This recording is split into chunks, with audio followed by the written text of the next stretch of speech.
안녕하십니까? 이상원 교수입니다. 오늘은 사도행전 강의 21번째 시간 7장 1절에서 53절까지 기록되어 있는 스데반의 명설교를 함께 상고해 보는 시간을 갖도록 하겠습니다.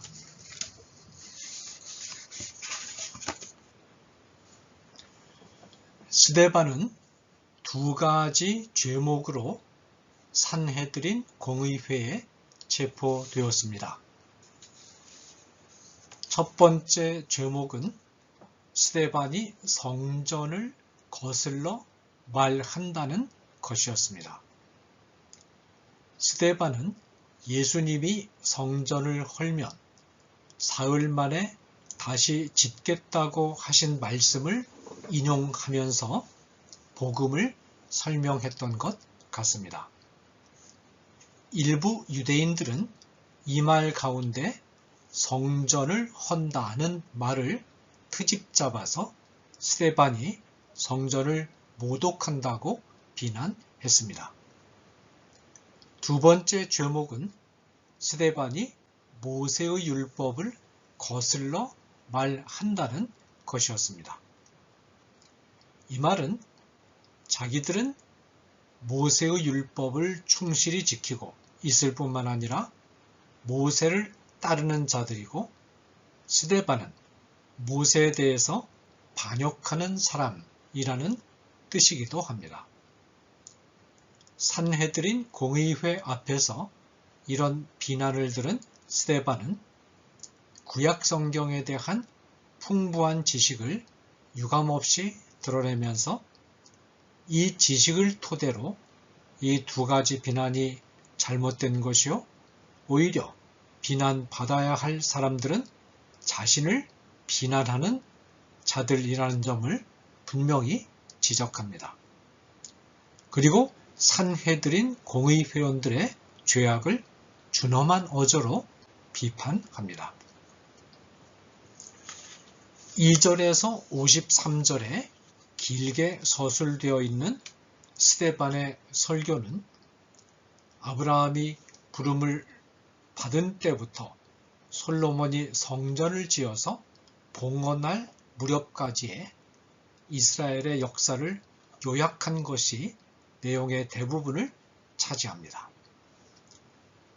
2절에서 50절까지는 이스라엘의 역사를 요약한 것이고 51절부터 53절까지는 앞에 요약한 내용을 토대로 스데반이 내린 결론에 해당합니다.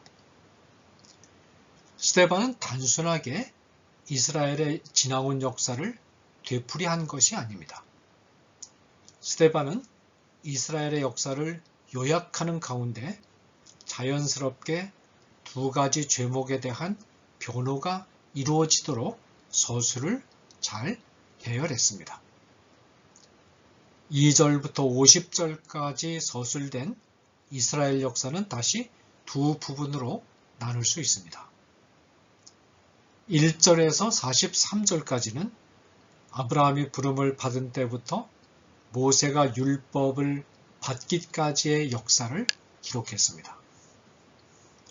이 부분은 스데반이 모세의 율법을 거슬러 말한다는 비난에 대한 스데반의 답변에 해당합니다.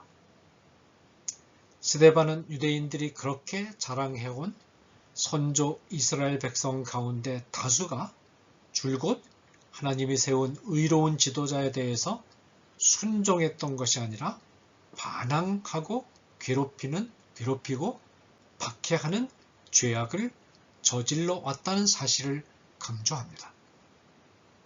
동시에 스데반은 자신의 주위에 몰려든 유대인들을 향해서 이들이 하나님이 세우신 의로운 지도자에 대해서 반역하고 반항하는 역사를 이어받고 있다는 점을 강력하게 시사합니다.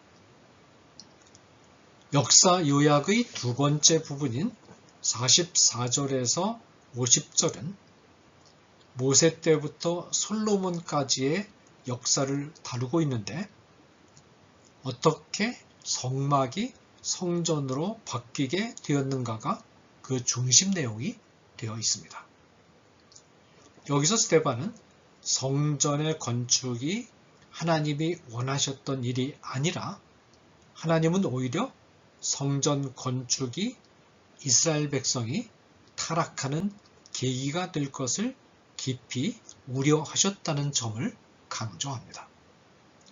결국 이 부분은 스데반이 성전을 거슬러 말한다는 다른 하나의 비난에 대한 스데반의 답변에 해당합니다.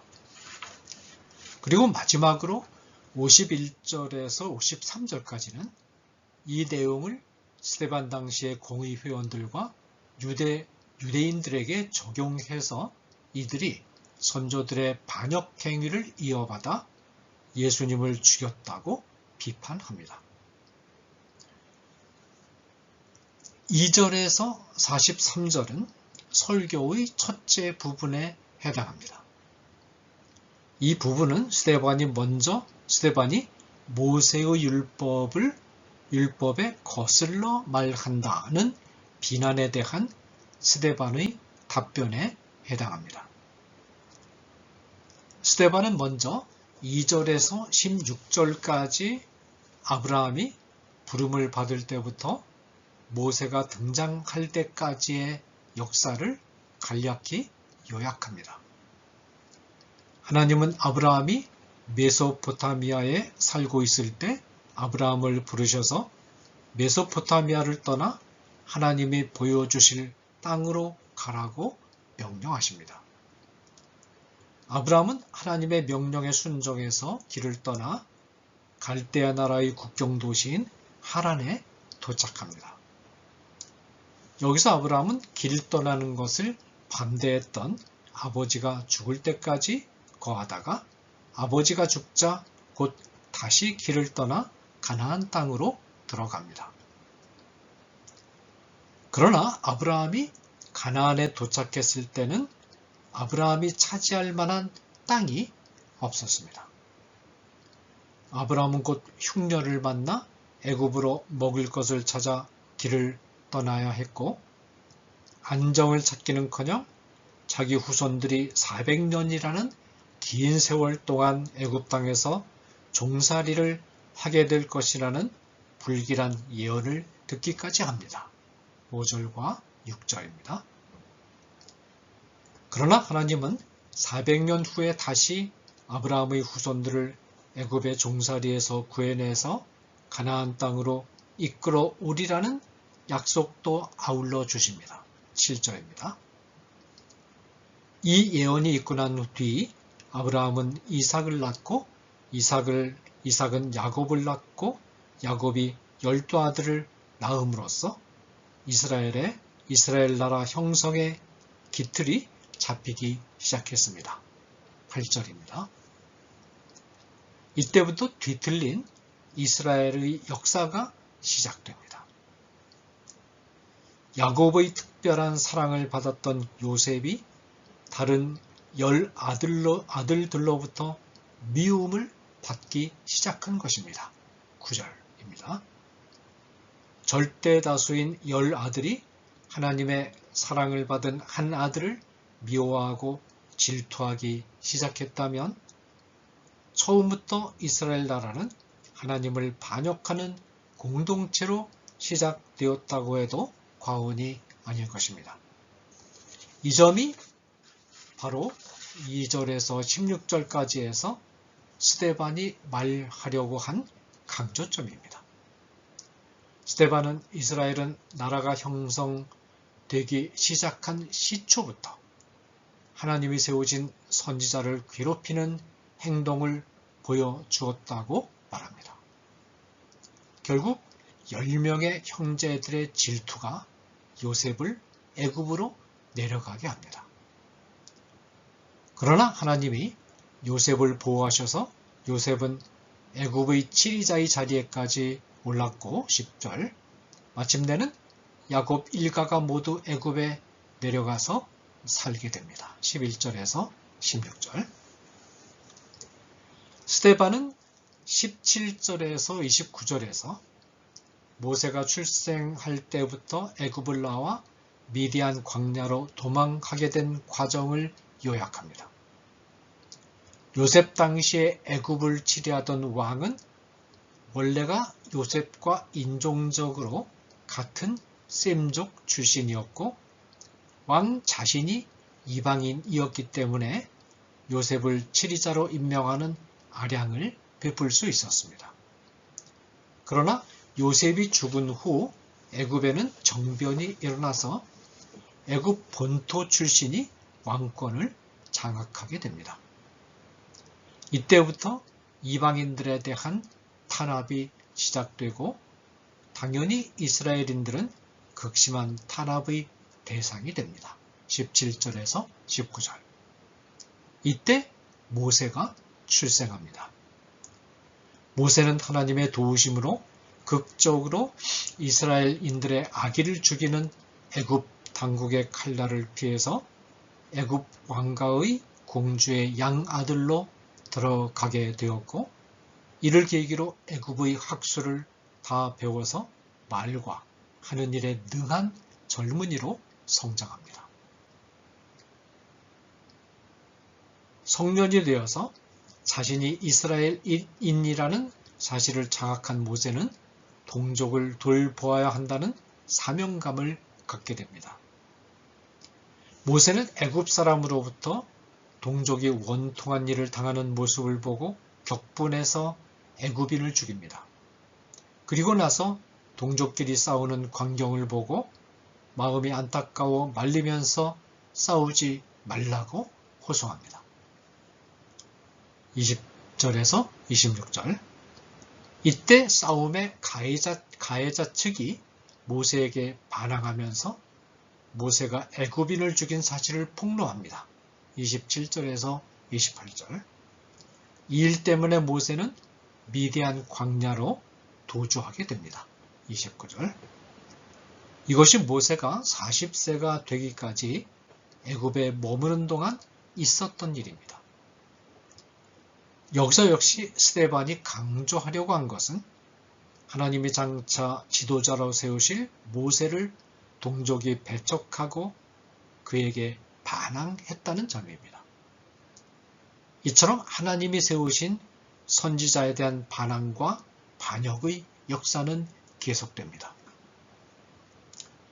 스데반은 30절에서 43절까지 해서 모세의 활동과 모세에 대한 백성들의 태도를 요약합니다. 80세가 되었을 때 하나님은 모세를 부르셔서 이스라엘 백성을 구원해내는 사명을 맡기시고 모세를 애굽으로 내려 보내십니다. 30절에서 35절.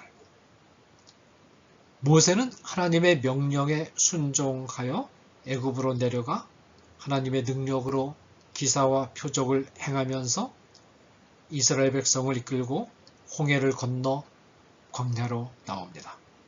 36절.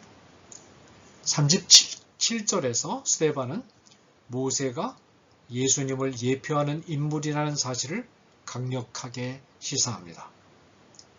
이스라엘 자손에 대하여 하나님이 너희 형제 가운데서 나와 같은 선지자를 세우리라 하던 자가 곧 이 모세라.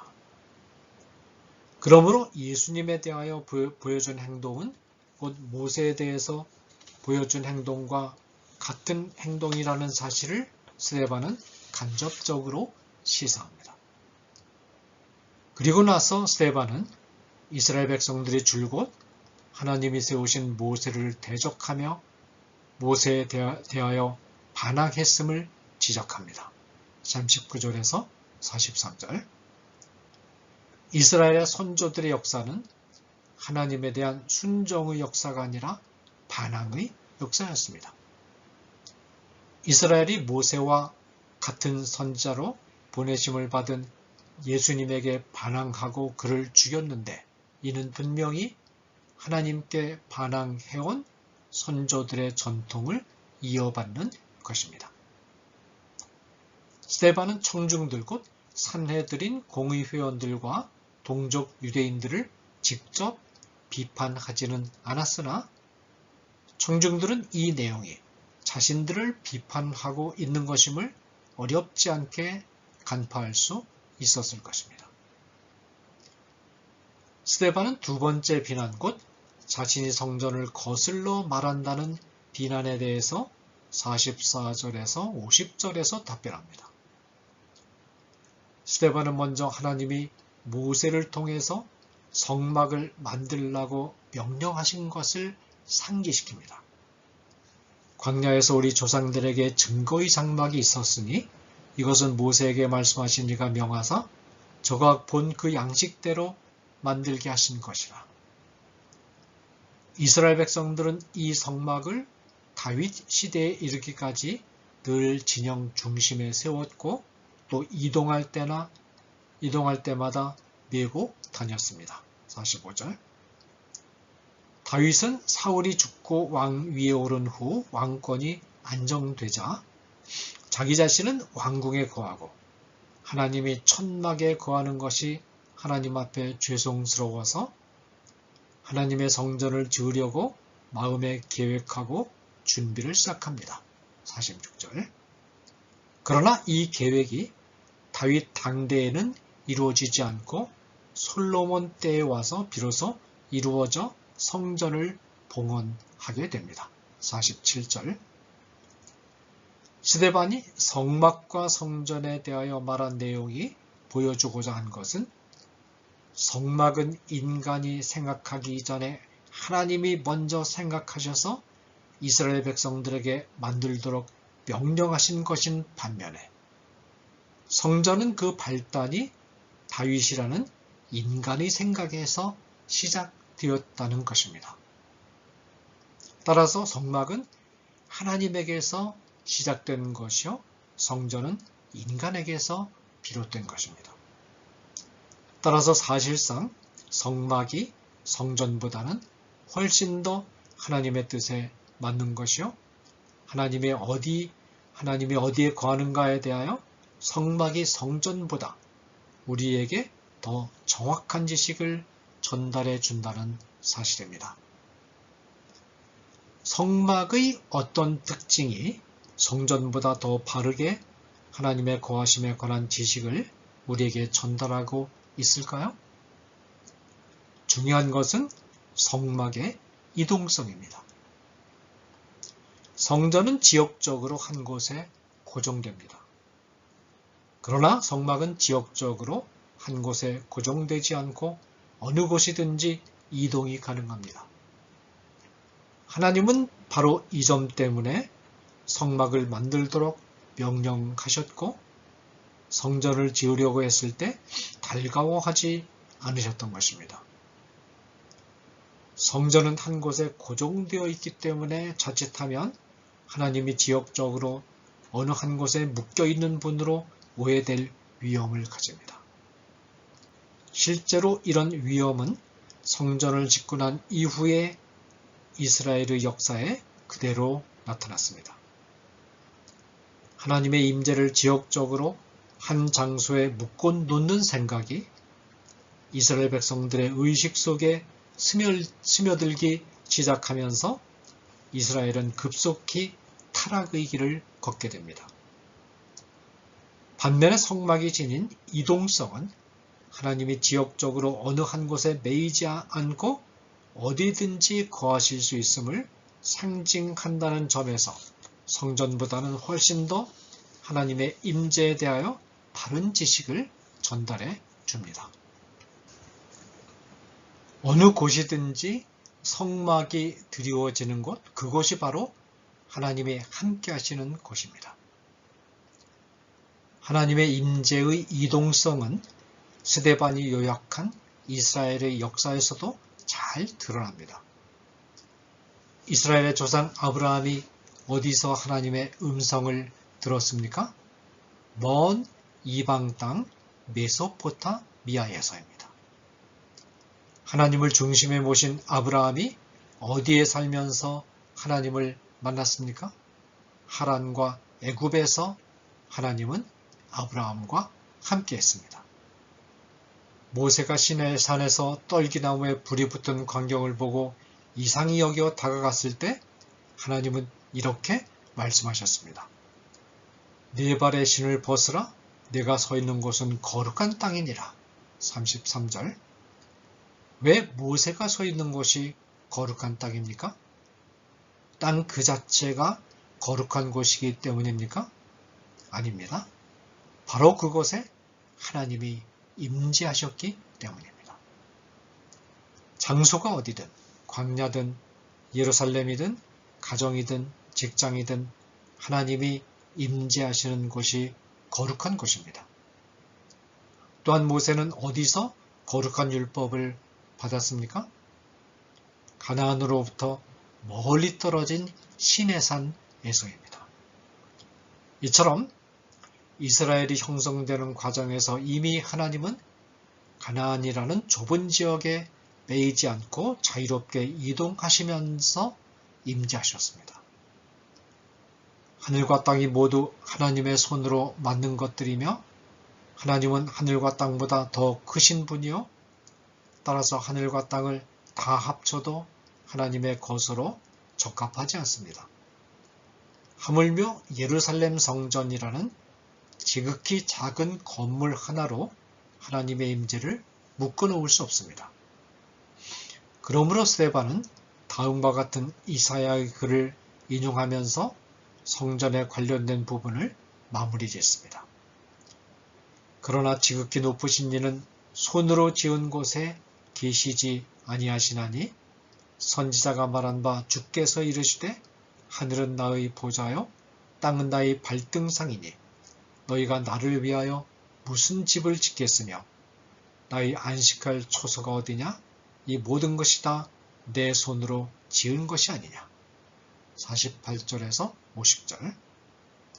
스데반은 유대인들이 비난하듯이 설령 예루살렘 성전을 헐어버린다 하더라도 물론 스데반은 전혀 그럴 의도를 가지고 있지 않았으나 그것이 하나님의 거소를 허는 것과 동일시 될 이유가 되지 않는다는 사실을 분명히 하고 이 사실이 이미 구약시대에도 잘 알려져 있는 사실임을 강조합니다.